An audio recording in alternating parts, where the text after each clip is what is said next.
વંદે માતરમ વિદ્યાર્થી મિત્રો, ધોરણ 9 સામાજિક વિજ્ઞાન. ગયા લેક્ચરમાં આપણે ચેપ્ટર નંબર 1 જે આપણે પૂર્ણ કર્યું, ભારતમાં બ્રિટિશ સત્તાનો ઉદય. એટલે કે ભારતની અંદર અંગ્રેજો કઈ રીતના આવ્યા, કઈ રીતે પોતાનું શાસન સ્થાપ્યું અને કઈ રીતે એનો વિકાસ કર્યો. એની અંદર આપણે જોયું સહાયકારી યોજના, ડેલહાઉસીની ખાલસા નીતિ, કંપની શાસનને કારણે કેવી કેવી સામાજિક અસરો થઈ, કેવી કેવી આર્થિક અસરો થઈ. હવે તમારું જે સામાજિક વિજ્ઞાન હોય ને એ 3 વિભાગમાં વહેંચાયેલું હોય.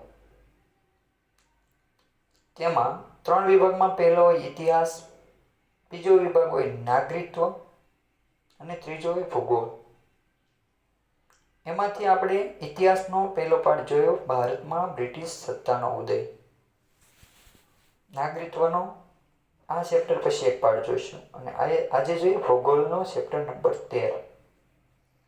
ભારત, સ્થાન, ભૂસ્તરીય રચના અને ભૂપૃષ્ઠ 1, 13, 14, 15 આ 3 ચેપ્ટર આપણે એક સરખા છે, એટલે કે એની અંદર થોડો ઘણી પાતળી ભેદરેખા હશે. તો ચેપ્ટર નંબર 13 ની અંદરથી તમને પરીક્ષાની અંદર એક માર્કના સવાલ ખૂબ વધારે પૂછે અને આ ચેપ્ટરની અંદરથી 1 માર્કના સવાલ પૂછાવાની શક્યતા ખૂબ વધારે છે, કેમ કે આની અંદર ઘણા બધા સવાલ છે. તો હવે આપણે ચેપ્ટર 13 ની શરૂઆત કરીએ. તો સૌપ્રથમ જોઈએ પ્રસ્તાવના. તો કીધું વિશ્વના દેશોમાં ભારત એક આગવું સ્થાન ધરાવે છે. ભારત એક વિશાળ દેશ છે. ભારતીય સંસ્કૃતિ પ્રાચીનતમ છે. તે વસ્તીની રીતે વિશ્વનો લોકશાહી ધરાવતો સૌથી મોટો દેશ છે. ભારતીય સંસ્કૃતિની સમન્વયકારી ભાવનાઓ કોઈ પણ ધર્મ, જાતિ કે પ્રજાને તરછોડી નથી, પરંતુ દરેકને માટે તેણે દ્વાર કેવા રાખ્યા છે? ખુલ્લા મૂક્યા છે અને તેમને આવકાર્યા છે. આમ સર્વધર્મ, પ્રજા અને જાતિ પ્રત્યે સંભાવ એ ભારતની એક આગવી લાક્ષણિકતા છે. તેથી જ ભારતમાં સંસ્કૃતિઓનો સમન્વય જોવા મળે છે. હવે વિદ્યાર્થી મિત્રો, આની અંદર ઘણા બધા તમને એક માર્કના સવાલ રહેલા છે. તો પહેલું જ કીધું કે ભાઈ સૌથી મોટો વસ્તીની દ્રષ્ટિએ લોકશાહી દેશ કયો? સૌથી મોટો દેશ લોકશાહી, તો એ આવશે ભારત. કેમ કે ભારતની લોકશાહી એ સૌથી વધારે મોટી છે. વસ્તીની દ્રષ્ટિએ ભારત બીજું સ્થાન ધરાવે. પહેલું સ્થાન કોણ ધરાવે? તો કે ચીન, અને ચીનમાં લોકશાહી નથી. પરિણામે વસ્તીની દ્રષ્ટિએ સૌથી મોટો જો દેશ હોય લોકશાહીમાં તો એ છે આપણો ભારત. બીજું તમને 2 માર્કમાં વિધાન પૂછાય કે વિધાન સમજાવો. ભારત એક સમન્વય સંસ્કૃતિનો તીર્થ છે. શા માટે એને સમન્વય સંસ્કૃતિનો તીર્થ કહેવાય? એના કારણો અહીંયા તમને આપેલા છે કે ભાઈ ભારતની અંદર કોઈ પણ ધર્મ, જાતિ કે કોઈ પણ પ્રકારના ભેદભાવ વગર બધા જ માટે દ્વાર ખુલ્લા મૂક્યા છે. એટલે કે કોઈ પણ ધર્મના, જાતિના લોકો ભારતમાં આવીને વસવાટ કરી શકે. બધા માટે દ્વાર ખુલ્લા મૂક્યા છે અને ભારતની જે પ્રજા છે સર્વધર્મ પ્રજા છે, બધો જ ધર્મ અપનાવી શકે. એવું નથી કે ભારતની અંદર કોઈ એક જ ધર્મ અપનાવી શકે, કોઈ પણ ધર્મ તમે અપનાવી શકો. બીજું કીધું સંભાવ, બધાની દ્રષ્ટિએ સંભાવ, બધાને એક સરખી દ્રષ્ટિએ જોવે છે ભારત દેશ. એટલે કીધું ભારતની અંદર બધા ધર્મની પ્રજા આવીને વસવાટ કરી શકે, બધા જાતિના લોકો આવીને વસવાટ કરી શકે. કેમ? ભારત એક સર્વધર્મ દેશ અને સંભાવ ધરાવતો દેશ છે. એટલે ભારતની અંદર સમન્વય સંસ્કૃતિનો તીર્થ જોવા મળે. ત્યારબાદ તમને કીધું કુદરત અને માનવસર્જિત અનેક આપત્તિઓ આવી હોવા છતાં, કુદરતી અને માનવસર્જિત અનેક આપત્તિઓ આવી હોવા છતાં ભારત પોતાની પ્રગતિ અને વિકાસ અવિરતપણે ચાલુ રાખ્યા છે. આ ઉપરાંત ભારતીય સંસ્કૃતિના ઘડતર અને વિકાસમાં ભૌગોલિક પરિસ્થિતિનો પણ મહત્વનો ફાળો છે. કે ભાઈ ભારત ઉપર ઘણા બધા પ્રકારની એની ઉપર આપત્તિ આવેલી છે. આ આપત્તિ આવવા છતાં ભારતે પોતાનો વિકાસ બંધ કર્યો નથી. ઘણા બધા રોગચાળા ફેલાણા, ઘણા બધા યુદ્ધ થયા, ઘણા બધા આક્રમણો થયા, તેમ છતાં ભારતે પોતાનો વિકાસ કેવો રાખ્યો છે? ચાલુ રાખ્યો છે. આ તમને આપેલો છે વર્લ્ડ મેપ, બધા દેશોનો નકશો આપેલો છે. એની અંદર ભારત તમને અહીંયા દેખાય છે. જો હવે આ વર્લ્ડ મેપની અંદર ભારત તમને, આ તો આપણે સામે દેખાય એટલે, પણ આ વર્લ્ડ મેપની અંદર ભારતનું સ્થાન જો તમારે શોધવું હોય તો કઈ રીતે શોધી શકાય? અહીંયા જે તમને આપેલા છે ને માપ, તમે જોઈ શકો જો વિદ્યાર્થી મિત્રો, અહીંયા તમને માપ આપેલા છે 80, 60, 40, 20, અહીંયા હશે 0. સેમ એવી જ રીતે અહીંયા જાઓ તો અહીંયા પણ એમ જ હશે 80, 60, 40, 20 અને ઉપર જાઓ તો એ હશે 0.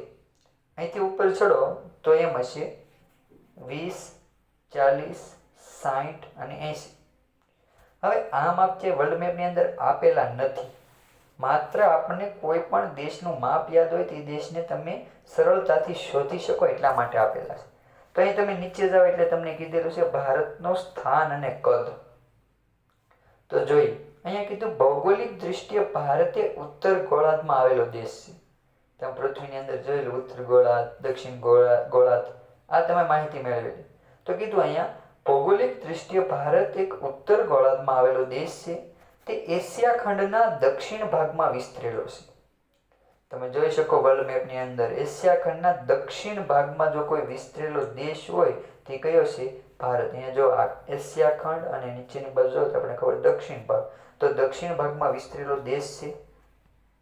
ત્યારબાદ કીધું ભારતના મુખ્ય ભૂમિખંડોનો વ્યાપ 8°4 થી 37°6 ઉત્તર અક્ષાંશ. હવે વિદ્યાર્થી મિત્રો, તમે ધોરણ 7 ની અંદર અને 8 ની અંદર બે વસ્તુઓ ભણીને આવો. એક તો અક્ષાંશ અને બીજો આવશે રેખાંશ. એક તો આવશે અક્ષાંશ અને બીજો આવશે રેખાંશ. આ બે વિશેની માહિતી મેળવીને આવો. આને ખાસ યાદ રાખજો, તો જ તમે ભારતનું સ્થાન વર્લ્ડ મેપમાં મેળવી શકો. અક્ષાંશ, અ એટલે યાદ રાખવાનું આડી લીટી. અ એટલે યાદ રાખવાનું શોર્ટકટ આડી લીટી. પૃથ્વીના મેપ એટલે કે વર્લ્ડ મેપની અંદર જે આડી લીટી હોય એને કહેવાય અક્ષાંશ. બીજો તો આપોઆપ મળી જાય તો જે ઊભી હોય એને કહેવાય રેખાંશ. તો અહીંયા જે રીતના તમને કંઈ, કેમ કે બંને બાજુ માપ આપેલા છે. જો અહીંયા 20, અહીંયા તમને કીધું 20, 40, સોરી 80, 60, 40, અહીંયા પણ એવી રીતના કીધા અને ઉપર પણ એ રીતના માપ આપેલા છે. તો અહીંયા આપણે ધ્યાન એ રાખવાનું છે કે અહીંયા જે તમને માપ આપે એ અક્ષાંશ કીધા કે રેખાંશ, કેમ કે જો અહીંયા પણ તમને માપ આપેલા છે એટલે આ જે માપ આપેલા છે એ રેખાંશ, આ જે માપ આપેલા છે આડા માપ એ છે અક્ષાંશ. એટલે જે રીતના કે એ રીતના તમારે જવાનું. ચાલો શોધીએ આપણે. અહીંયા કીધું ભારતનું સ્થાન, ભારતના મુખ્ય ભૂમિખંડોનો વ્યાપ 8°4 થી 37°6 ઉત્તર અક્ષાંશ. હવે એ પણ જોવાનું ઉત્તર બાજુએ કે દક્ષિણ બાજુએ. તો અહીંયા તમને કીધું ઉત્તર અક્ષાંશ, તો અહીંયા આપણે ખબર છે ઉપરની દિશા ઉત્તર. અક્ષાંશ કીધા તો અક્ષાંશ પકડી કેટલા કીધા તમને? ફરી વાર જોઈ લો, કેટલા કીધા તમને? 8°4 થી 37°6. તો અહીંયા તમારે મેપની અંદર જવાનું. ઉત્તર અક્ષાંશ કીધા તો 8°, અહીંયા તમે જોઈ શકો ઉત્તર અક્ષાંશની બાજુ જાઓ તો અહીંયા તમને મળી જશે 8°, અહીંયા હશે 37°. સીધી રેખા દોરી દો. મારી પાસે સ્કેલ નથી એટલે સીધી નહીં જાય. રેડી? આ રીતના. ત્યારબાદ જોઈએ આપણે એ રીતના એક ચોરસ યાદ રાખજો.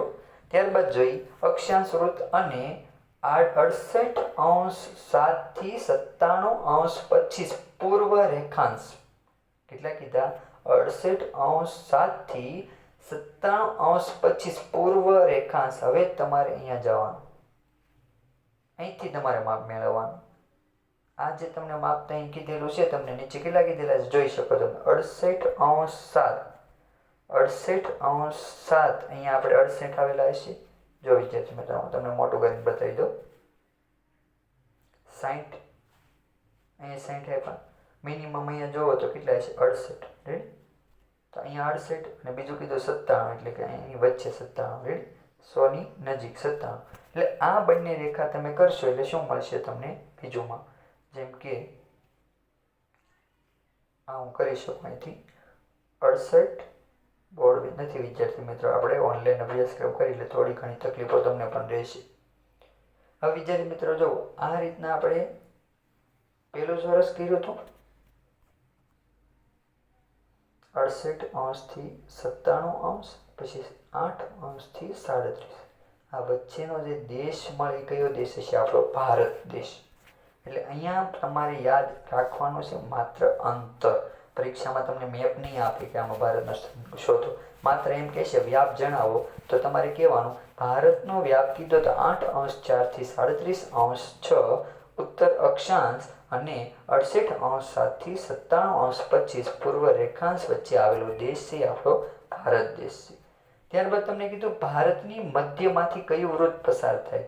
ભારતની મધ્યમાંથી કયું વૃત્ત પસાર થાય? કર્કવૃત્ત. અહીંયા તમે જોઈ શકો ભારતની મધ્યની અંદર એટલે કે મધ્યમાં, ભારત દેશની મધ્યમાંથી જે વૃત્ત પસાર થશે એ મધ્યમાંથી કયું વૃત્ત પસાર થાય? તો કે કર્કવૃત્ત. એક માર્કમાં યાદ રાખજો, ભારતની મધ્યમાંથી કયું વૃત્ત પસાર થાય છે? કર્કવૃત્ત પસાર થાય છે, જે 23°30 ઉત્તર અક્ષાંશ પર આવેલ છે અને એ દેશને બે ભાગમાં વિભાજિત કરે છે. તેના ઉત્તર ભાગ વધુ પૂર્વ પશ્ચિમ દિશામાં ફેલાયેલો છે. તમે જોઈ શકો ભારતનો જે ઉત્તર ભાગ છે એ વધુ પૂર્વ પશ્ચિમ દિશામાં ફેલાયેલો છે. તમે જોઈ શકો કઈ બાજુ ફેલાયેલો? પૂર્વ પશ્ચિમ દિશામાં ફેલાયેલો છે. અને વચ્ચેથી આ 23°થી પસાર કરો એટલે એની અંદરથી શું પસાર થશે? કર્કવૃત્ત પસાર થશે. ત્યારબાદ તમને કીધું કે એ દેશને બે વિભાગમાં વિભાજિત કરશે. કર્કવૃત્ત પશ્ચિમ દિશામાં ફેલાયેલો છે. અહીં વિશાળ મેદાનો તથા હિમાલયની પર્વત શ્રેણીઓ આવેલી છે. કર્કવૃત્તથી દક્ષિણ આવેલું ક્ષેત્ર ત્રિકોણાકાર ધરાવે છે. તેનો દક્ષિણ ભાગ છે એ પૂર્વ તરફ સાંકડો જતો જાય છે. ભૂભાગ જે દક્ષિણ તરફનો ભાગ છે એ સાંકડો થતો જાય છે. આ મુખ્યત્વે દ્વીપકલ્પીય ઉચ્ચ પ્રદેશનો ભાગ છે તથા પશ્ચિમના કિનારે સાંકડા મેદાનો આવેલા છે. અહીંયા આવો, તમને નકશામાં સમજાવી દો. શું કીધું? ભારતનો જે દક્ષિણ ભાગ છે ત્રિકોણાકાર છે. જો ઊંધા ત્રિકોણાકાર, આ ઊંધા ત્રિકોણાકાર છે અને જેમ તમે દક્ષિણ બાજુ એટલે કે નીચેની બાજુ જાઓ એમ કેવો થતો જાય છે? સાંકડો થતો જાય. તમે જોઈ શકો જેમ હું નીચે આવું એમ કેવો થતો જશે? સાંકડો થતો જશે. ત્યારબાદ કીધું આ જે ત્રિકોણાકાર ભાગ છે ને આ દ્વીપકલ્પીય મેદાનો આવેલા છે. કેવા આવેલા છે? દ્વીપકલ્પીય ઉચ્ચ પ્રદેશનો ભાગ આવેલો છે. આગળ જોઈ, ભારત દેશના અક્ષાંશીય અને રેખાંશીય વ્યાપ બંને લગભગ સરખા એટલે કે 30° છે, પરંતુ વાસ્તવિક રીતે લખાદથી કન્યાકુમારી અંતર જોઈએ આપણે તો ભારતનું, અહીં તમને પાછળ આવી જાવ, અહીં તમને સમજાવી દઉં. આ જો ચોપડીની અંદર મોસ્ટ ટાઈમ ક્વેશ્ચન હોય આ વિચારી મિત્રો, 1 માર્કમાં વારંવાર પૂછાય કે ભારતનું પશ્ચિમ બાજુ, આ પશ્ચિમ બાજુથી આ પૂર્વ બાજુ, ભારતનું પશ્ચિમથી પૂર્વ અંતર જણાવો. ભારતનું પશ્ચિમથી પૂર્વ અંતર કેટલું? 2933. અત્યાર સુધીના સવાલ જોઈએ એની અંદર સૌથી વધારે જો પૂછાય હોય તો આ સવાલ છે. ભારતનું પશ્ચિમથી પૂર્વ સુધીનું અંતર કેટલું? 2933. આ સવાલ બીજી રીતે પણ પૂછાય. પૂર્વ એટલે પશ્ચિમ એટલે ગુજરાત અને પૂર્વ એટલે અરુણાચલ પ્રદેશ. તમને એ રીતે પણ પૂછાય અરુણાચલ પ્રદેશ અને ગુજરાત વચ્ચેનું અંતર કેટલું? તો પણ 2933. ત્યારબાદ જો ઉત્તરથી દક્ષિણ એટલે કે ઉત્તર બાજુથી તમે દક્ષિણ બાજુ આવો તો જ ભારતનું અંતર 3214 કિલોમીટર. આ સવાલને બીજી રીતે પણ પૂછાય કાશ્મીર એટલે કે ઉપર આવેલું કાશ્મીર ને નીચે આવેલું કન્યાકુમારી. કાશ્મીરથી કન્યાકુમારી સુધીનું અંતર કેટલું? તો પણ 3214 કિલોમીટર. ઉત્તર દક્ષિણ તો કે 3214 કિલોમીટર. પૂર્વ પશ્ચિમ તો 2933 કિલોમીટર. અરુણાચલ પ્રદેશથી ગુજરાત તો 2933 કિલોમીટર. કન્યાકુમારીથી લઈને કાશ્મીર સુધી તો 3214 કિલોમીટર. આ વિદ્યાર્થી મિત્રો ખાસ યાદ રાખજો, 1 માર્કમાં પૂછાય ભારતનું અંતર. તો અહીંયા તમને કીધું કાશ્મીર લખાદથી કન્યાકુમારી સુધી અત્યારે ઉત્તર દક્ષિણ લંબાઈ ભારતની 3214 કિલોમીટર. પશ્ચિમે વાત કરો તો ગુજરાતથી શરૂ કરી અરુણાચલ પ્રદેશ સુધી ભારતની લંબાઈ 2933 કિલોમીટર છે. આ જે છે રેખાંશીય તફાવતને કારણે તેના પૂર્વ તથા પશ્ચિમ આવેલા દૂરના જે સ્થળો છે ત્યાં સમયની અંદર થોડો ઘણો તમને ફેરફાર જોવા મળશે. એટલે કે સમયમાં આશરે 2 કલાકનો તફાવત જોવા મળશે. એ સમય અરુણાચલ પ્રદેશમાં પૂર્વ ભાગમાં સૂર્યોદય થયો હશે, એ જ સમયે પશ્ચિમ ગુજરાતમાં હજુ રાત થવાની બાકી હશે. એટલે કે 2 કલાકમાં, જેમ કે અરુણાચલ પ્રદેશ બાજુ જુઓ તો કે 5 વાગ્યાથી આપણે ગુજરાત બાજુ હજી રાત થવાની બાકી હોય. જેમ કે અહીંયા અરુણાચલ પ્રદેશ બાજુ 7 વાગ્યા, તો આપણે ગુજરાત બાજુ જઈશું તો હજી 5:30 અથવા તો 6નો સમય, એટલે કે 2 કલાકનો તફાવત જોવા મળશે. ભારતના પ્રમાણ સમયનો જે રેખા છે, પ્રમાણ સમય રેખા, એક માર્કમાં પૂછાય, પ્રમાણ સમય રેખા ક્યાંથી પસાર થાય? 82°30 પૂર્વ રેખાંશ. રેખાંશ એટલે ઊભી લાઈન. એટલે આપણે પાછળ જોઈએ. અને આ રેખા કેટલા રાજ્યમાંથી પસાર થાય? 5 દેશોમાંથી પસાર થાય અને તેના સ્થાનિક સમયે સમગ્ર દેશનો પ્રમાણ સમય.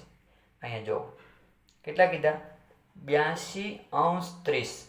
અહીં જોઈ શકો 80 થી 84 ની વચ્ચે 82. જો આ રેખા તૂટક રેખા અહીંથી પસાર કરેલી છે. આ રેખાને કહેવાય પ્રમાણ સમય રેખા. અહીં તમને નામ આવ્યું પ્રમાણ સમય રેખા. અને ભારતના 5 રાજ્યોમાંથી પસાર થાય છે. આ પ્રમાણ સમય રેખાની વ્યાખ્યા પૂછાય. પ્રમાણ સમય રેખા એટલે શું? તો કહેવાનું 82°30 રેખાંશથી પસાર થતી રેખાને શું કહેવાય? પ્રમાણ સમય રેખા. ફરીવાર 82°30 પસાર થતી રેખાંશ, ઊભી લાઈન એટલે રેખાંશને શું કહેવાય? પ્રમાણ સમય રેખા. અહીંયા વાત કરીએ ભારતનો કુલ વિસ્તાર. તો અહીંયા તમને કીધું ભારતનો કુલ વિસ્તાર કેટલો છે? તો ભારતનો કુલ વિસ્તાર છે 32.8 લાખ ચોરસ કિલોમીટર. અને ક્ષેત્રફળની દ્રષ્ટિએ જોતા ભારત વિશ્વમાં 7મા ક્રમે આવે છે. ભારતનો વિશ્વમાં કેટલામો ક્રમ? 7મો ક્રમ. વિશ્વના ભૂમિભાગમાં 2.42%, એટલે કે આખો વિશ્વ હોય એવડે એની અંદર 2.42%માં કયો દેશ આવેલો છે? આપણો ભારત. વિસ્તારની દ્રષ્ટિએ ભારત કેટલામું સ્થાન ધરાવે છે? 7મું સ્થાન ધરાવે છે. જ્યારે કુલ ભૂમિભાગના 2.42% ભૂમિભાગમાં શું આવેલું છે? ભારત દેશ આવેલું છે. એનાથી મોટા 6 દેશોના નામ આપ્યા, તો કે રશિયા, કેનેડા, USA, ચીન, બ્રાઝિલ ને ઓસ્ટ્રેલિયા. આ વિસ્તારની દ્રષ્ટિએ ભારતથી કેવા દેશો છે? મોટા દેશો. એક માર્કમાં પૂછાય.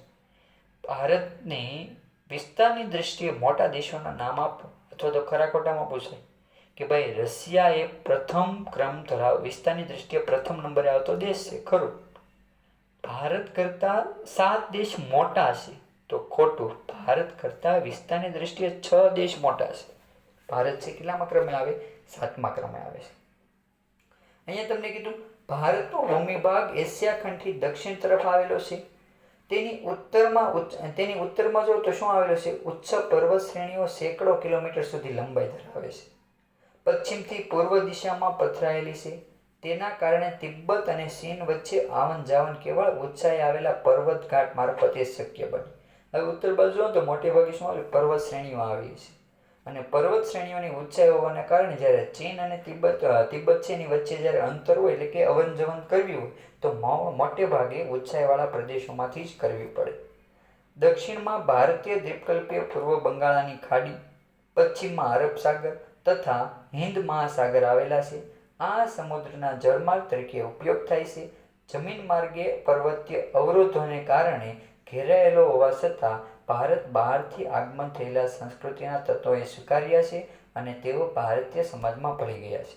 અહીંયા તમને કીધું શું શું આવેલું છે? જો નકશાની અંદર પૂછાય તમને એમ કીધું પશ્ચિમે શું આવેલું છે? પશ્ચિમે અરબ સાગર, પૂર્વએ બંગાળાની ખાડી, પશ્ચિમે અરબ સાગર, પૂર્વએ બંગાળાની ખાડી અને દક્ષિણે હિન્દ મહાસાગર. આ નકશાની અંદર ખાસ યાદ રાખજો. પૂછાય. હવે અરબ સાગરની અંદર કયો ટાપુ આવેલો છે? પાછો લક્ષદ્વીપ. પશ્ચિમ બાજુ અરબ સાગર, પૂર્વ બાજુ બંગાળાની ખાડી. નીચે તમે દક્ષિણમાં જાઓ તો શું આવશે? હિન્દ મહાસાગર. અને અરબ સાગરની અંદર કયો ટાપુ જોવા મળશે? લક્ષદ્વીપ ટાપુ જોવા મળશે. અને બંગાળાની ખાડી બાજુ કયો ટાપુ જોવા મળશે? અંદમાન અને નિકોબાર. આ 5 સ્થળો આની અંદરથી નકશામાં યાદ રાખવા. ફરજિયાત 1 માર્કનો નકશો આમાંથી આવશે પ્રથમ પરીક્ષામાં. અરબ સાગર દર્શાવવાનો આવી શકે, બંગાળાની ખાડી આવી શકે, લક્ષદ્વીપ ટાપુ આવી શકે, હિન્દ મહાસાગર આવી શકે, અંદમાન અને નિકોબાર આવી શકે. આ 5 સ્થળ. પશ્ચિમે અરબ સાગર, પૂર્વએ બંગાળાની ખાડી, અરબ સાગરની અંદર વાત કરો કે લક્ષદ્વીપ ટાપુ, બંગાળાની ખાડીની નીચે વાત કરો કે અંદમાન અને નિકોબાર, અને દક્ષિણ આવેલું છે હિન્દ મહાસાગર. આ ખાસ યાદ રાખો. બીજું કીધું કે ઘણા બધા પર્વતો ઊંચાઈ હોવાને કારણે ઉત્સાહથી અવન જવન થતું હોવાથી પણ ઘણા બધા દેશોની પ્રજા ભારતમાં આવીને વસી છે અને એ બધાની સંસ્કૃતિનો ભારતે સ્વીકાર કર્યો છે અને એ બધા આપણા દેશમાં આવીને ભળી ગયા છે. હવે વિદ્યાર્થી મિત્રો આપણે આવતા લેક્ચરમાં જોવાનું છે કે ભાઈ ભારતના આ જે પ્રદેશો છે, આ જે પ્રદેશો જે આવેલા છે ભારતની અંદર, એની જે ભારતની જે પૃથ્વીની રચના થઈ એ કઈ રીતના પૃથ્વીની રચના થઈ એના વિશેની આવતા લેક્ચરમાં માહિતી મેળવીશું કે જે રીતે રચના થઈ, 7 પ્લેટો હતી, કઈ રીતના બની, કઈ રીતના અવન જવન થયું, પ્લેટોને કયા કયા નામે ઓળખાય, એ આવતા લેક્ચરમાં આપણે જોઈશું. વંદે માતરમ વિદ્યાર્થી.